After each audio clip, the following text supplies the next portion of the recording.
ఈ 11%లోని 61% నిధులు గ్రామీణ స్వయం ప్రతిపత్తి సంస్థలు కేటాయించాలని కూడా సిఫార్సు చేసింది. ఈ సిఫార్సుల్ని గత రాష్ట్ర ప్రభుత్వం పట్టించుకోలేదు. నిబంధనల ప్రకారం రాష్ట్ర ఆర్థిక సంఘం యొక్క నివేదికపై తీసుకున్న చర్యలను అసెంబ్లీలో ఉంచాలి. అయినా కూడా దాన్ని పూర్తిగా నిర్లక్ష్యం చేశారు. మా ప్రభుత్వం ఆ సిఫార్సులను వెంటనే ఆమోదించింది. ఆ ప్రకారమే నిధులు విడుదల చేస్తుంది. 1 దశాబ్దం వరకు కూడా శాసనసభలో రాష్ట్ర ఆర్థిక సంఘ నివేదికను ప్రవేశపెట్టలేదు. దానిని మా ప్రభుత్వం ఆమోదించి ఈ సభ ముందు ఉంచుతున్నాము. ఈ బడ్జెట్లో పంచాయతీరాజ్ గ్రామీణ అభివృద్ధి శాఖకు 40,080 కోట్ల రూపాయలు ప్రతిపాదిస్తున్నాం. తెలంగాణ రాష్ట్రానికి హైదరాబాద్ పాలనా కేంద్రం మాత్రమే కాదు, రాష్ట్ర అభ్యున్నతికి అవసరమైన ఆర్థిక వనరులను అందించే గుండెకాయ లాంటిది. హైదరాబాద్కు ఈ ఆర్థిక శక్తినిచ్చింది గత కాంగ్రెస్ ప్రభుత్వాలే.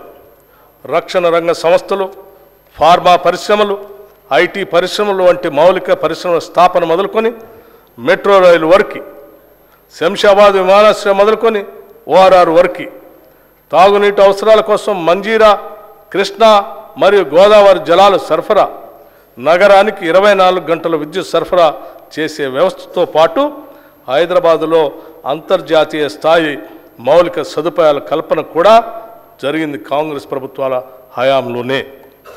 హైదరాబాద్ అభివృద్ధి ద్వారా సృష్టించబడిన సంపద ఏ కొందరు అధికారులకో లేదా నాయకుల స్వార్థం కోసం కాదు, అది యావత్తు ప్రజలందరికీ చెందాలనేదే మా లక్ష్యం, మా మార్గం. అందుకే పాలనా పరంగా అన్ని సంస్థలని, వ్యవస్థల్ని ప్రక్షాళన చేస్తున్నాం. మూసీ ప్రక్షాళనతో పాటు మూసీ పరివాహక ప్రాంతాన్ని ఉపాధి కల్పన జోన్గా మార్చే కార్యాచరణ మొదలుపెట్టాం. మూసీ అంటే ముక్కు మూసుకొని పోవాల్సిన పరిస్థితి నుండి దానిని పునరుజ్జీవింప చేయడానికి వడివడిగా అడుగులు వేస్తున్నాం. మూసీ రివర్ ఫ్రంట్ని అభివృద్ధి పరిచేందుకు నూతన విధానాలను ఆకలింపు చేసుకుంటున్నాం.